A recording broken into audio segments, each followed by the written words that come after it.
Yesterday I made quite a long video about self with others. I explained in detail how it works and the problems that it's trying to address. Quite long and quite serious. So I just want to summarise that before uh, looking at how self with others works for me as a coach. Self with others is a framework for thriving in an interconnected world. It's about interconnection. It's about how the fact internally and externally we are always in relationship. And if we learn to understand and change those relationships, we change our experience of being alive. Sometimes those relationships are internal, my relationship with my thoughts, or my relationship with my body, or my relationship with my past.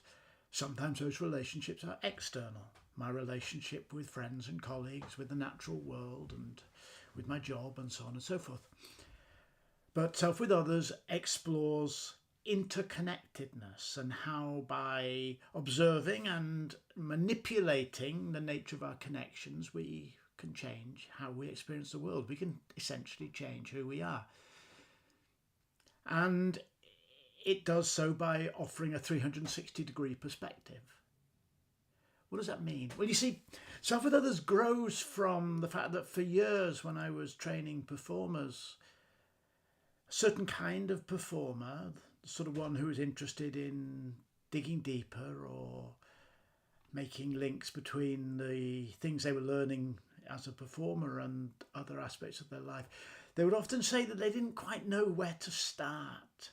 How should they look at things? What should their starting point be? Should they learn some more skills? Should they develop a belief system? Which training process was best? And these questions are ones that maybe we all ask. We're always looking for some solid ground to stand on. That's a phrase I kept coming back to with people. I would say, you're really looking for some solid ground to stand on, aren't you? And they go, yeah, I want something solid. I want to know what my starting point is. Well, Self with Others is solid ground to stand on as you look at your life and look at yourself and try to make decisions about what needs to change, how it needs to change, and how to go about that process of changing.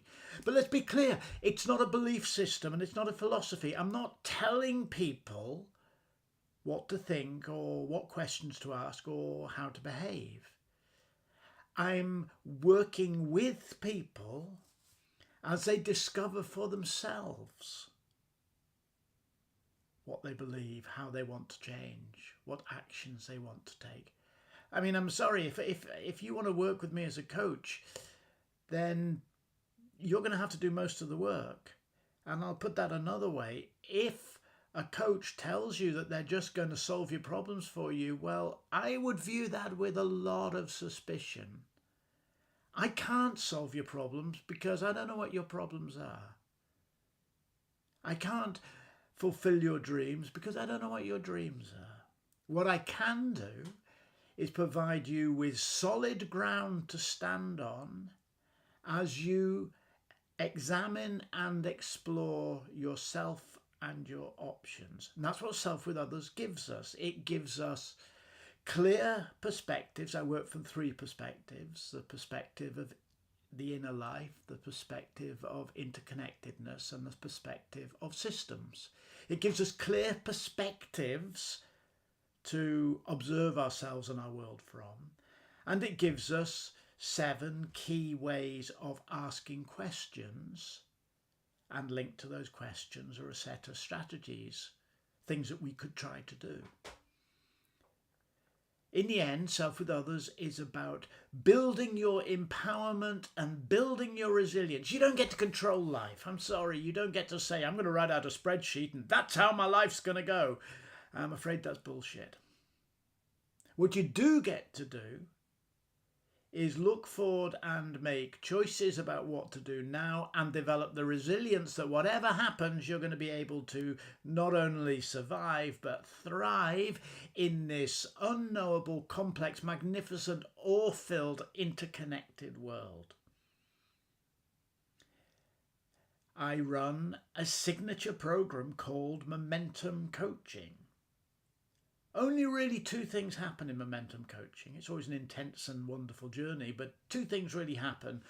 We look at what you need to stop doing and what you could start doing. To use a car analogy, we look at taking the brakes off and then putting the foot on the gas. No point in putting the foot on the gas until you've taken the brakes off. No point in making changes in your life if you're still doing the things that hold you back and screw you up. So, what can you stop doing? What could you start doing? Again, I don't give you any of the answers, but I will hold a space. I will provide a solid ground, and I will reflect back as clearly as I can everything you say to me, so that you can see yourself and realize that you have everything you need inside you right now. And all you need to do is bring it into focus and get going. If you'd like to talk to me about my signature program, the Momentum Coaching Program, send me a message, reach out, launch a carrier pigeon to rural Ireland if you like, but get in touch and let's get going. Whatever you're up to today, make it full of joy and magnificence.